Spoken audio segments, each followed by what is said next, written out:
असंख जप असंख भाव, असंख पूजा असंख तपताओ, असंख ग्रंथ मुख वेद पाठ, असंख जोग मन रहे उदास, असंख भगते गुण ज्ञान विचार, असंख सती असंख दातार, असंख सूर मोह भकसार, असंख मौन लिव लाए तार, कुदरत कवणे कहा विचार, वारया न जावा एक वार, जो तुद भावे साई भलिकार, तू सदा सलामते निरंकार। तू सदा सलामत निरंकार। इस संबंध गुरु नानक देव जी महाराज ने 4 पौड़ियां उचारण कीतियां ने, जिस दे विच सतगुरु देव जी महाराज फरमान कर रहे ने, ऐ सलामत ऐ सदैवी रहन वाले, आकार तो रहत तेरी कुदरत दा मैं किथे तक वर्णन करा। इतना अनंत पसारा है कि मैं ते एक दफा भी सदके नहीं जा सकता। मेरे विच ते इतनी भी समर्था नहीं कि मैं एक बारी भी कुर्बान हो सका। कुदरत दे च की कुछ है? कुदरत दे च 2 विरोधी लहरां चल रही ने। हसना है, रोना है, जन्म है, मरण है, सुगंधी है, दुर्गंधी है, दिन है, रात है, फुल ने, कंडे ने, इज्जत है, बेइज्जती है, गम है, खुशियां हैगियां ने। कोई ऐसी खुशी नहीं जो गम दे नाल ओत परोत ना होवे। कोई ऐसा जन्म नहीं जो मौत दे च लिपटिया होया ना होवे। कोई ऐसा हासा नहीं जो हंजुआं दे च परोया होया ना होवे। कोई ऐसी इज्जत नहीं जिसदा आधार बेइज्जती ना होवे। तो जगत दे च ये विपरीत 2 लहरां चलदियां ने। जिस तरह संगीत दी धुन विरोधी सुरां नाल तैयार होंदी है, जगत दी सुंदरता भी इस विरोधता ते खड़ी है। जद कदी 4 बजुर्ग सियाणे मनुख आपस दे इस संबंध दे चर्चा करते ने कि जमाना बहुत बुरा आया है, वक्त बहुत बुरा है। दरअसल उन्होंने वक्त नूं गहराई नाल वेख्या नहीं, नापिया नहीं। इते आद काल तो जद पुनिया दी रात चली आ रही है, मस्या दी रात भी नाल ही चली आ रही है। नेकियां दे नाल बदियां चलियां आ रही ने। जद अशोक वाटका दे चों धोखे दे नाल रावण सीता नूं चुक के लै गया होवेगा, उन्हें तन्हाई दे च कैद रखिया होवेगा, तां लिहाजा घर घर यही चर्चा होई होनी है, जमाना बहुत बुरा आया है, वक्त बहुत बुरा आया है।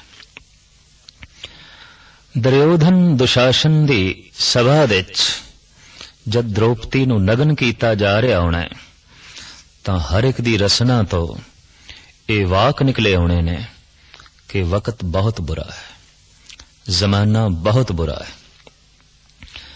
मतरेई मां ने जद गोद दे च बैठे पिता दी गोद दे च बैठे ध्रुव नूं खिच के परे सुटिया होना है, अश्क बार नेत्रां दे नाल लोगां ने आख्या होना है, जमाना बहुत बुरा आया है, वक्त बहुत बुरा आया है। जद पिता ने अपने पुत्र प्रहलाद नूं भुखा रखिया होना है, प्यासा रखिया होना है, तपदे हुए थम दे नाल बन्नण दी कोशिश कीती होनी है। ऐसी केड़ी जबान है जिसने ये ना आख्या होवे जमाना बुरा आया है, वक्त बुरा आया है। ते जद गुरु नानक जैसी अजीम शख्सियत नूं, रहबरी पुरुष नूं कुछ एक ने भूतना बेताला आख्या होवेगा, पत्थर मारे होणगे, ਐਸਾ ਕਿਹੜਾ ਸਿਆਣਾ ਹਿਰਦਾ ਹੋਵੇਗਾ ਜੋ ਰੋਇਆ ਨਾ ਹੋਵੇ ਤੇ ਜਿਸਨੇ ਇਹ ਨਾ ਆਖਿਆ ਹੋਵੇ ਵਕਤ ਬਹੁਤ ਬੁਰਾ ਆਇਆ। ਜਦ ਠਾਰ ਦੇਣ ਵਾਲੇ ਨੂੰ, ਸੀਤਲਤਾ ਦੇਣ ਵਾਲੇ ਨੂੰ ਤੱਤੀ ਤਵੀ ਤੇ ਬਿਠਾ ਦਿੱਤਾ ਗਿਆ ਹੋਣਾ, ਉਦੋਂ ਵੀ ਇਹੀ ਬੋਲ ਜ਼ਬਾਨ ਚੋਂ ਨਿਕਲੇ ਹੋਣੇ ਨੇ। ਤੇ ਜਦ ਦੋ ਮਾਸੂਮ ਜਿੰਦਾ ਨੂੰ ਦੀਵਾਰਾਂ ਦੇ ਚਿਣ ਦਿੱਤਾ ਗਿਆ ਹੋਵੇਗਾ, ਆਖਰ ਬੋਲ ਤੇ ਇਹੀ ਨਿਕਲੇ ਹੋਣੇ ਨੇ, ਜ਼ਮਾਨਾ ਬਹੁਤ ਬੁਰਾ ਆਇਆ, ਵਕਤ ਬਹੁਤ ਬੁਰਾ ਆਇਆ। ਤੇ ਜਦ ਤਿਆਗ ਤੇ ਵੈਰਾਗ ਦੀ ਮੂਰਤੀ ਗੁਰੂ ਤੇਗ ਬਹਾਦਰ ਸਾਹਿਬ ਜੀ ਮਹਾਰਾਜ ਨੂੰ ਚਾਂਦਨੀ ਚੌਂਕ ਦੇ ਸ਼ਹੀਦ ਕੀਤਾ ਗਿਆ ਹੋਣਾ, ਤਾਂ ਹਰ ਇੱਕ ਦੀ ਰਸਨਾ ਤੋਂ ਇਹੀ ਬੋਲ ਨਿਕਲੇ ਹੋਣੇ ਨੇ, ਵਕਤ ਬਹੁਤ ਬੁਰਾ ਆਇਆ, ਜ਼ਮਾਨਾ ਬਹੁਤ ਬੁਰਾ ਆਇਆ। ਦਰਅਸਲ ਜਦੋਂ ਦਾ ਦਿਨ ਹੈ ਉਦੋਂ ਦਾ ਹੀ ਰਾਤ ਹੈ, ਜਦੋਂ ਦੀਆਂ ਨੇਕੀਆਂ ਨੇ ਉਦੋਂ ਦੀਆਂ ਹੀ ਬਦੀਆਂ ਨੇ, ਜਦੋਂ ਦਾ ਜਨਮ ਹੈ ਉਦੋਂ ਦਾ ਹੀ ਮਰਨ ਹੈ। ਇਹ ਇਕੱਠੇ ਚਲੇ ਆ ਰਹੇ ਨੇ। ਇਸ ਵਾਸਤੇ ਅਗਲੀਆਂ ਇਹਨਾਂ ਦੋ ਪੌੜੀਆਂ ਵਿੱਚ ਗੁਰੂ ਨਾਨਕ ਦੇਵ ਜੀ ਮਹਾਰਾਜ ਨੇ ਕੁਦਰਤ ਦੀ ਵਿਚਾਰ ਵਿੱਚ ਇਹਨਾਂ ਦੋ ਲਹਿਰਾਂ ਦਾ ਜ਼ਿਕਰ ਕੀਤਾ ਹੈ। ਇਹ ਦੋ ਧਾਰਾਵਾਂ ਜੋ ਵਗ ਰਹੀਆਂ ਨੇ, ਨੇਕੀ ਦੀ ਧਾਰਾ, ਬਦੀ ਦੀ ਧਾਰਾ, ਇਸ ਦਾ ਸਤਿਗੁਰੂ ਦੇਵ ਜੀ ਮਹਾਰਾਜ ਜ਼ਿਕਰ ਕਰ ਰਹੇ ਨੇ। ਨੇਕੀ ਦੀ ਧਾਰਾ ਵਿੱਚ ਕਿਹੜਾ ਜਲ ਵਗ ਰਿਹਾ ਹੈ, ਸਤਿਗੁਰੂ ਦੇਵ ਜੀ ਮਹਾਰਾਜ ਫਰਮਾਨ ਕਰਦੇ ਨੇ, ਅਸੰਖ ਜਪ ਅਸੰਖ ਭਾਵ, ਅਸੰਖਾਂ ਹੀ ਜਪੀਸ਼ਵਰ ਨੇ, ਜਪ ਕਰਨ ਵਾਲੇ ਨੇ। ਅਸੰਖ ਹਿੰਸਾ ਨਹੀਂ ਹੈ, ਅਸੰਖ ਦਾ ਮਤਲਬ ਹੈ ਜੋ ਸੰਖਿਆ ਦੇ ਚ ਨਾ ਆਵੇ। ਅਸੰਖ ਜੋ ਗਿਣਤੀ ਦੇ ਚ ਨਹੀਂ ਆ ਸਕਦਾ, ਜਿਹਦੀ ਸੰਖਿਆ ਨਹੀਂ ਹੋ ਸਕਦੀ, ਜਿਹਦੀ ਗਿਣਤੀ ਨਹੀਂ ਹੋ ਸਕਦੀ। ਤੋ ਅਨੰਤ ਤਰ੍ਹਾਂ ਦੇ ਜਪ ਨੇ, ਇੱਕ ਤਰ੍ਹਾਂ ਦਾ ਜਪ ਨਹੀਂ। ਤੇ ਅਨੇਕਾਂ ਹੀ ਜਪੀਸ਼ਵਰ ਨੇ, ਫਿਰ ਅਨੇਕਾਂ ਹੀ ਅਨੰਤ ਭਾਵ ਪੂਰਤ ਮਨੁੱਖ ਨੇ, ਭਾਵਨਾ ਵਿੱਚ ਜੀਣ ਵਾਲੇ। ਭਾਵ ਪ੍ਰਧਾਨ ਹੈ। ਜਪ ਤੇ ਭਾਵ ਨੂੰ ਨੇਕੀਆਂ ਵਿੱਚ ਸਤਿਗੁਰੂ ਦੇਵ ਜੀ ਮਹਾਰਾਜ ਨੇ ਸਿਰਮੌਰ ਰੱਖਿਆ ਹੈ। तमाम ਨੇਕੀਆਂ ਦਾ ਜਨਮ ਜਪ ਤੋਂ ਹੈ, ਭਾਵ ਤੋਂ ਹੈ। ਭਾਵ ਮਨੁੱਖੀ ਬੱਚਾ ਜਮਾਂਦਰੂ ਹੀ ਲੈ ਕੇ ਆਉਂਦਾ ਹੈ। ਭਾਵ ਦਾ ਸਦਕਾ ਹੀ ਇਹ ਪਰਿਵਾਰ ਨਾਲ, ਮਾਂ-ਬਾਪ ਨਾਲ ਸੰਬੰਧ ਜੋੜਦਾ ਹੈ। ਅਗਰ ਇਸ ਭਾਵ ਦਾ ਸਹੀ ਢੰਗ ਨਾਲ ਵਿਕਾਸ ਹੋ ਸਕੇ ਤਾਂ ਫਿਰ ਇਸੇ ਭਾਵ ਦਾ ਸਦਕਾ ਮਨੁੱਖ ਦਾ ਪ੍ਰਮਾਤਮਾ ਨਾਲ ਸੰਬੰਧ ਜੁੜਦਾ ਹੈ। ਸਹਿਜੇ ਸਹਿਜੇ ਸੰਸਾਰ ਵਿੱਚ ਇਹ ਭਾਵ ਛੀਣ ਹੋ ਜਾਂਦਾ ਹੈ। ਇਸ ਵਾਸਤੇ ਸਤਸੰਗ ਦੀ ਮਹਿਮਾ ਹੈ ਕਿ ਇਹ ਭਾਵ ਵਿਕਸਿਤ ਹੋਵੇ, ਮਹਾਨ ਹੋਵੇ, ਤਾਂ ਕਿ ਅਕਾਲ ਪੁਰਖ ਨਾਲ ਸੰਬੰਧ ਜੁੜੇ। ਸਾਧ ਸੰਗਤ ਬਿਨ ਭਾਵ ਨਹੀਂ ਉਪਜੇ, ਭਾਵ ਬਿਨ ਭਗਤ ਨਾ ਹੋਏ ਤੇਰੀ। ਭਗਤ ਤੋਂ ਮੁਰਾਦ ਹੀ ਇਤਨੀ ਹੈ ਕਿ ਜਿੱਥੇ ਭਾਵ ਅੰਕਿਤ ਹੋ ਗਿਆ, ਜਿੱਥੇ ਭਾਵ ਪ੍ਰਗਟ ਹੋ ਗਿਆ। तो अनंत जपेश्वर ने और अनंत तरह दा जाप है। बेशुमार भावपूरत मनुख ने, भावना दे जीण वाले, जिन्हां ने जगत नाल संबंध जोड़िया है, जिन्हां ने जगत दे करते नाल संबंध जोड़िया है। असंख पूजा असंख तप ताओ, बेशुमार तरह दी पूजा है। एक ढंग दी पूजा नहीं, हर संप्रदाय दी, हर मजहब दी, बल्कि हर मनुख दी अपने अपने ढंग दी पूजा है। कोई करोड़ां दी संपदा अगों रख के पूजा करदा पिया, कोई एक पुष्प अगों रख के पूजा कर रहा है, ते कोई सिर्फ हिरदे दा भाव अगे रख के ही पूजा कर रहा है। भाई साहब भाई गुरदास जी कहंदे ने, भावनी भगत भाए कौड़ी अगर भाग राखे, ताहे ते गुर सर्ब निधान दान देते हैं। अगों जो कुछ रखना है ओदी महानता नहीं, महानता भाव दी है। भाव कितना वड्डा है। तो सतगुरुदेव जी महाराज दा फरमान, अनेकां तरह दी पूजा है, अनंत तरह दी, ते अनंत तरह दा तप है। अमृत वेले उठना तप है। मूल मंत्र गुरमंत्र दा जाप करना तप है। जोगियां लई धूणे तपा के बैठना, धुप दे च बैठना तप है। जति होण दी किरिया दी साधना करनी तप है। अपने इंद्रियां नू काबू दे च रखना तप है। अपने मन नू काबू दे च रखना तप है। तो साहिब कहंदे अनंत तपेश्वर ने ਤੇ ਅਨੰਤ ਤਰ੍ਹਾਂ ਦਾ ਤਪ ਹੈ। ਇੱਕ ਤਰ੍ਹਾਂ ਦਾ ਤਪ ਨਹੀਂ, ਕਈ ਤਰ੍ਹਾਂ ਦਾ ਤਪ ਹੈ ਜਿਹਦੇ ਨਾਲ ਮਨੁੱਖ ਆਪਣੇ ਆਪ ਨੂੰ ਕਾਬੂ ਰੱਖਣ ਦੀ ਕੋਸ਼ਿਸ਼ ਕਰਦੇ ਨੇ ਤੇ ਬੇਸ਼ੁਮਾਰ ਤਪੀਸ਼ਵਰ ਨੇ।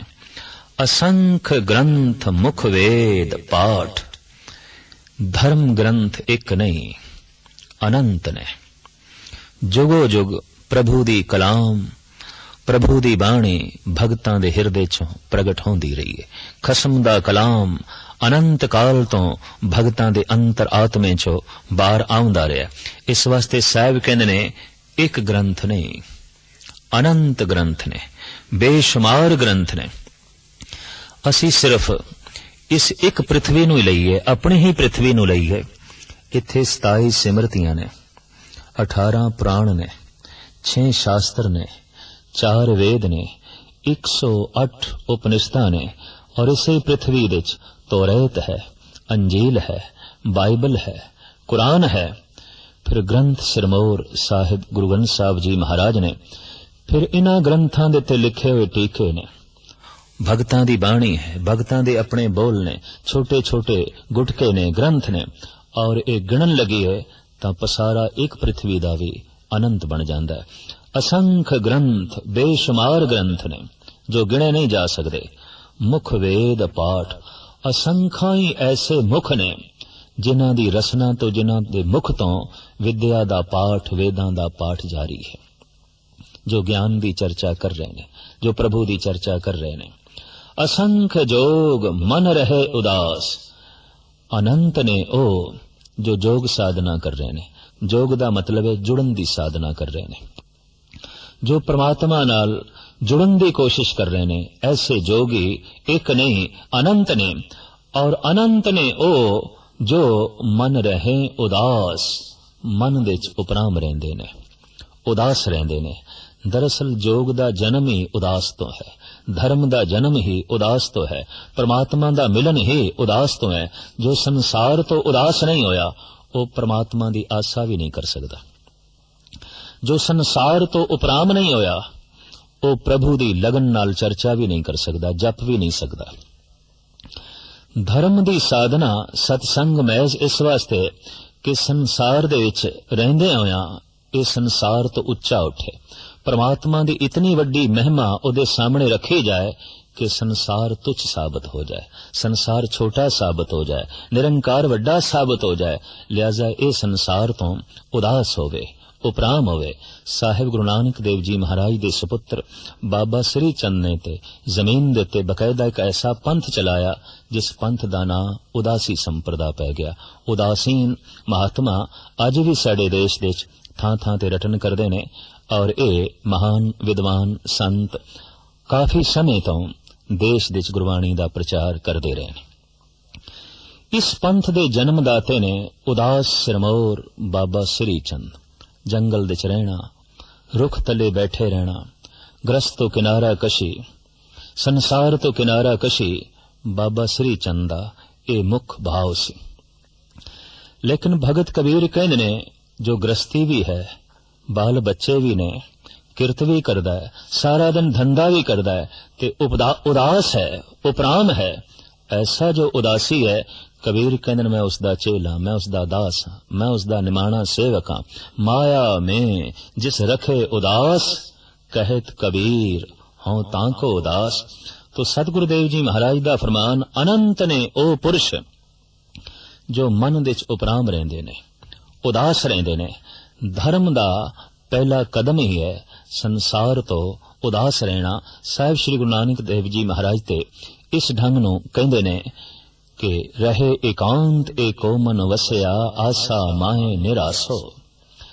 ਆਸਾ ਮਾਏ ਨਿਰਾਸੋ, ਪੁੱਤਰ ਦੀ ਆਸਾ ਵੀ ਹੈ, ਪ੍ਰਾਪਤ ਹੋ ਜਾਏ ਨਾ ਹੋਵੇ ਕੋਈ ਬਹੁਤ ਤੜਪ ਵੀ ਨਹੀਂ। ਧਨ ਦੀ ਆਸਾ ਹੈ, ਮਿਲ ਗਿਆ ਪ੍ਰਭੂ ਦਾ ਧੰਨਵਾਦ, ਨਹੀਂ ਮਿਲਿਆ ਤਾਂ ਵੀ ਸ਼ੁਕਰਾਨਾ। ਮਾਣ ਪ੍ਰਤਿਸ਼ਠਾ ਮਿਲ ਗਈ ਹੈ ਠੀਕ, ਨਹੀਂ ਮਿਲੀ ਤਾਂ ਵੀ ਠੀਕ। ਇਸ ਅਵਸਥਾ ਨੂੰ ਕਹਿੰਦੇ ਨੇ ਆਸਾ ਵਿੱਚ ਨਿਰਾਸ਼ ਰਹਿਣਾ, ਉਦਾਸ ਰਹਿਣਾ। ਇਸੇ ਨੂੰ ਗੁਰੂ ਗੋਬਿੰਦ ਸਿੰਘ ਜੀ ਮਹਾਰਾਜ ਕਹਿੰਦੇ ਨੇ, ਰੇ ਮਨ ਐਸੋ ਕਰ ਸੰਿਆਸਾ, ਬੰਸੇ ਸਦਨ ਸਵੈ ਕਰ ਸਮਝੋ, ਮਨ ਹੀ ਮਾਏ ਉਦਾਸਾ। जंगल विच रह के भी अगर कोई मनुख संसार तो उपराम नहीं होया, उदासी नहीं है, ते घर विच रहिंदे होया अगर कोई घर बाहर तो संसार तो उदासी है, उपराम हो गया, तो वो सही मैने दा उपराम होया है, उदासी है। महाराज कहते इस तरह दे उपराम रहन वाले, उदास रहन वाले अनंत ने, बेशुमार ने, गिनती तो परे ने। असंख भगत गुण ज्ञान विचार, तो भगत भी एक नहीं। भगत हर देश दे च पैदा होए ने, हर कुल दे च पैदा होए ने, हर मजहब दे च पैदा होए ने, और हर थां ते पैदा होए ने। गन्ने दा पौध अगर एक देश दे च लाइए तां जमीन दे चों मिठास कढदा है, पर दूसरे देश दे च भी लाइए तां भी गन्ना मिठा हुंदा, ਉਹ ਜ਼ਮੀਨ ਦੇ ਚੋਂ ਮਿਠਾਸ ਕੱਢ ਲੈਂਦਾ। ਕਿਸੇ ਵੀ ਦੇਸ਼, ਕਿਸੇ ਵੀ ਪ੍ਰਿਥਵੀ ਦੇ ਹਿੱਸੇ 'ਚ ਬੈਠ ਕੇ ਕੋਈ ਮਨੁੱਖ ਪ੍ਰਭੂ ਦਾ ਨਾਮ ਜਪ ਸਕਦਾ ਹੈ ਤੇ ਜੀਵਨ ਦੀ ਮਿਠਾਸ ਦਾ ਆਨੰਦ ਮਾਣ ਸਕਦਾ ਹੈ, ਰੱਬੀ ਨਾਮ ਦਾ ਸਵਾਦ ਮਾਣ ਸਕਦਾ ਹੈ। ਇਸ ਵਾਸਤੇ ਹਰ ਸਮੇਂ, ਹਰ ਦੇਸ਼ ਤੇ ਹਰ ਕੁਲ ਦੇ 'ਚ ਭਗਤ ਹੋਏ ਨੇ। ਹਰ ਜੁਗ ਜੁਗ ਭਗਤ ਉਪਾਇਆ, ਪੈਜ ਰੱਖਦਾ ਆਇਆ ਰਾਮ ਰਾਜੇ। ਹਰ ਯੁਗ ਦੇ 'ਚ, ਹਰ ਸਮੇਂ ਦੇ 'ਚ, ਹਰ ਦੇਸ਼ ਦੇ 'ਚ और हर कुल दे भगत होंदे रहे ने। अनंत भगत ने। सतगुरुदेव जी महाराज कहंदे ने भगतां दी मैं गिणती नहीं कर सकदा, बेशुमार ने। असंख भगत गुण ज्ञान विचार, और ऐसे भी अनंत ने जो प्रभु दे गुणां दी विचार करदे ने। ज्ञानी ने, दार्शनिक ने, फिलोसफर ने, गहरे तल दी दृष्टि रखदे ने, जीवन नूं गहराई दे च वेखदे ने, संसार नूं गहराई दे च वेखदे ने, और निरंकार दा फिर चिंतन करते हैं। साहिब कहते इस तरह के दार्शनिक ज्ञानी भी अनंत ने, बेशुमार ने, जो प्रभु दी गुणा दी हर वक्त विचार करते रहते हैं। इसे विचार तो पता चलिया परमात्मा दे गुणा दा कि वो गोपाल है, सृष्टि दा पालनहार है। इसे विचार तो पता चलिया कि वो रहम दिल है, दयालु है, बख्शिंद है। विचार करदियां ही करदियां पता चलिया कि वो रमिया होया है, राम है।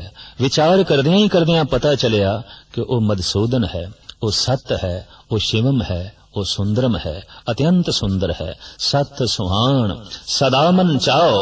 विचार करदियां ही करदियां प्रभु दे गुण सामने आए तो सतगुरु देव जी महाराज दा फरमान, अनंत भगत ने, अनंत ओ गुणी ने जो परमात्मा दे गुणां दी विचार करदे ने ज्ञान द्वारा।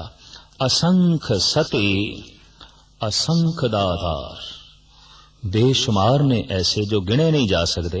सत्यवादी ने, हर पहलू दे च उन्हां दी कोशिश कि बोलना सच होवे, वेखना सच होवे, सुनना सच होवे, सोचना सच होवे, कदम सच दे मार्ग ते चलन, और हथ दे चों जो कर्म होवे उहदे ते सच दी मोहर होवे। इस तरह दे पुरुष नूं कहंदे ने सती। तो सतगुरुदेव जी महाराज दा फरमान, अनंत सती ने, बेशुमार सती ने, और अनेकां ही दाते ने, गिने नहीं जा सकते। दात अनंत तरह दी देण वाले अनेकां ही दाते। कोई अन्न दे दानी, कोई धन दे दानी, कोई वस्त्रां दे दानी, कोई जमीन दे दानी, और कोई जीवन दान देण वाले। किसी ने अपना जीवन ही दान विच दे दिता, किसी ने अपना परिवार ही दान विच दे दिता। गुरु गोबिंद सिंह जी महाराज ने इत्थे कहंदे ने सरबंस दानी, सब कुछ दान कर दिता। देश लई, कौम लई, धर्म लई, सच लई, प्रभु लई सब कुछ दान कीता।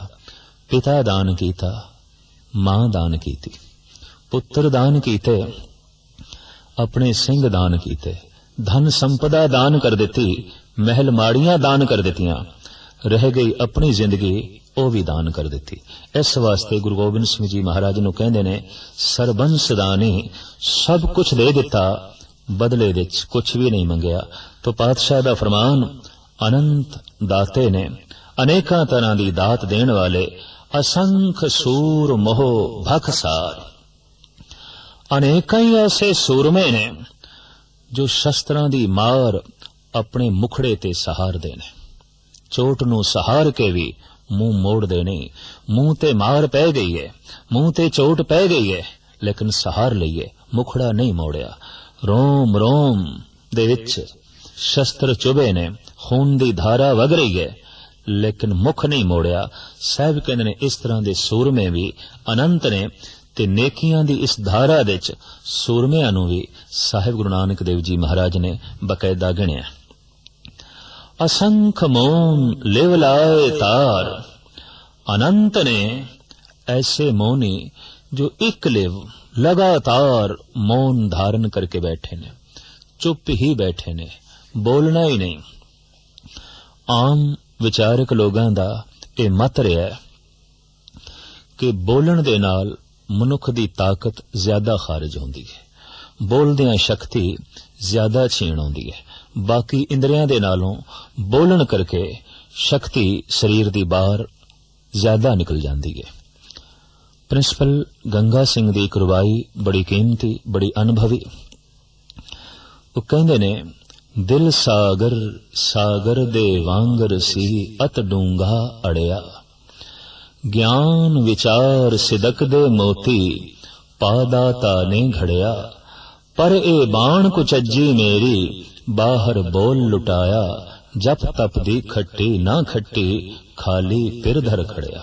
हे प्रभु, तू ते मेरा दिल सागर दी तरह महान बनाया, तू ते इस दे ज्ञान सिदक विचार दे अनंत मोती पा दिते, पर मैं बोल बोल के सब लुटा दिते, मैं बोल बोल के सारे जायल कर दिते। तो प्रिंसिपल गंगा सिंह जी का भी यह अनुभव है कि बोल बोल के शक्ति छीण आउंदी है। जिंदगी दे कीमती रतन बाहर निकल जाते ने। बोलन लग्या ध्यान भी दूजे ते ही आउंदा है, अपने ते नहीं आउंदा। इस वास्ते अक्सर देखा गया है कि बहुते बोलन वाले दा मन खिंडिया होवेगा, क्योंकि ध्यान ही दूजे थां ते है, तीसरी थां ते है, चौथे थां ते है। ईरान दे प्रसिद्ध संत शेख सादी साहब दा कहना है कि कम आवाज हरगिज न बीनी खजल। जो घट बोलदा है, जिन्ना लोड़ है उतना ही बोलदा है, ऐसा मनुख किसी महफिल दे खज्जल ख्वार नहीं आउंदा, बेइज्जत नहीं आउंदा। कम आवाज हरगिज न बीनी खजल, जवै मुश्क बेहतर अज यकतो दे गिल। आप कहंदे ने कि तू मुंह दे चों तोदा कड्डे गिल दा मिट्टी दा, बेहतर है कि एक गल जौ दे दाने जिन्नी निक्की आख पर होवे मुश्क कपूर वर्गी। एक ही कि तू बोलदियां बोलां दा ढेर ला देवें ते ओ सारा ढेर मिट्टी दा तोदा होवे, कुछ भी ना होवे। एक बोल बोल भावें बहुत छोटा होवे, राई दे दाने जिन्ना होवे, लेकिन मुश्क कपूर वर्गा होवे, ओदे च सुगंधी होवे, ओदे च महक होवे। तो यह स्पष्ट है। साहिब श्री गुरु नानक देव जी महाराज दा वाक भी है कि बहुता बोलन झखण होए, विण बोले जाने सब सोए। जरूरत तो ज्यादा बोलना, झक मारना। भगत कबीर कहने ने, बहुता बोलन वाला विकारी हो ही जाएगा। बोलत बोलत बढ़े बिकारा, पर बिन बोले क्या करे बेचारा। जितना ज्यादा बोलेगा उतना मन खिंडेगा, जितना ज्यादा मन खिंडेगा उतना विकारी बनेगा, उतना जीवन तनाव दे भर जाएगा। इस वास्ते साहिब कहने ने, अनंत ने बेशुमार ने ऐसे जिन्हां ने अपने आप नू रोक के रखा है बहुता नहीं बोलना, या एक लिवतार मौन धारण कीता होया है, चुप ही बैठे ने। असंख मौन लिव लाए तार, कुदरत कौन कहा विचार। हे परिपूर्ण परमात्मा, मैं कौन हाँ तेरी कुदरत दी विचार करा। तेरे कुदरत दे एक एक श्रेणी दे अनंत हिस्से ने। भगत इतने ने ओही नहीं गिने जा सकते, ते बाकी नेकियां दे जिहड़े मुजस्मे ने उन्हां दी मैं गिनती कित्थे करा। इस वास्ते मैं कौन हाँ कि तेरी कुदरत दी विचार कर सकां। वारिया ना जावा एक बार, मेरे विच ते इतनी भी समर्था नहीं कि मैं तैथों एक दफा सदके जावां, एक दफा कुर्बान जावां। जो तुद भावे साई भली कार। ऐ परिपूर्ण परमात्मा, जो तैनू भावदा है ओही मैनू चंगा लगदा है। जो तू कार करदा है ओही ठीक है, ओही चंगी है, ओही महान है। भगत दे हिरदे विचों शिकवा कतई नहीं निकलेगा। धनवाद निकलेगा। संसारी दा मतलब इतना ही है कि हर वक्त शिकवे नाल भरे होया, हर वक्त नाशुकरी दा जज्बा उसदे अंदर है। वो कहंदा है, हे परमात्मा मेरी झोली ते बहुत वड्डी सी, पर तू की दिता है? कुछ भी नहीं। मेरी झोली दे समान दात तू मेरी झोली च नहीं पाई। मेरी झोली बहुत वड्डी, तेरी देन बहुत छोटी। पर जो भगत है ओदा कहना यह है, हे परमात्मा मेरी झोली ते बहुत छोटी सी, तू ते बहुत दे दिता। डुल डुल के पैंदा है मेरी झोली चों तेरा धनवाद, तेरा शुकराना। अठे पैर जो शुकराने नाल भरे होया है, रब दी रज़ा दे च राज़ी है। बस यही भगत दी पहचान है, यही धार्मिक मनुख दी पहचान है। तो सतगुरुदेव जी महाराज दा फरमान, जो तुद भावे साई भली कार, जो तैनू भावदा है ओही कम भला है। और हे प्रभु तू सदा सलामत निरंकार, ऐसा नहीं कि तू अज है ते कल नहीं, तू ते सदैवी है, तू ते हमेशा है, और तेरी हस्ती अचल है। मनुख दे अंदर ये जो अचल होण दी, अमर होण दी भावना है, भुख है, कहंदे ने ये परमात्मा प्राप्ति दी ही भुख है। ये ईश्वर नूं ही प्राप्त करना चाहता है, नेचल होना चाहता है, सदैवी होना चाहता है, अमर होना चाहता है। पर ये गुण ते परमात्मा दे ने, ये हस्ती ते परमात्मा दी है। भोले भाद विच, नादानी विच ये मंग मनुख दे अंतर आत्मे च परमात्मा दे ही है। तो साहब कहंदे तू सदा सलामत निरंकार, तू आकार तो रहत है, आकार कोई सदैवी सलामत नहीं है। चाहे वड्डे तो वड्डा आकार क्यों ना होवे, सदैवी सलामत नहीं है। अज बने है कल मिट जाएगा। इस जमीन दे उत्ते उच्चे पहाड़ भी एक दिन मिट जांदे ने, ते पहाड़ां दा ते कहना कि पृथ्वी भी एक दिन मिट जांदी है। मनुख मिट जांदे ने, पृथ्वी दे उत्ते खड़े होए महल एक दिन गिर जांदे ने, पत्थर रेत हो जांदे ने, इत्थे ते सब कुछ मिट जांदा है। आकार जो कुछ भी है सदैवी नहीं है, हमेशा नहीं है, सलामत नहीं है। अज है कल नहीं हो जाएगा। इस वास्ते सतगुरु कहने ने, तू सदा सलामत है, हमेशा है, सदैवी है, पर तेरा कोई आकार नहीं है। तू सदा सलामत निरंकार, हे आकार तो रहत परमात्मा, तू सदैवी है, सलामत है। जो कुछ तैनू भावदा है ओही कार भली है, ओही कम चंगा है।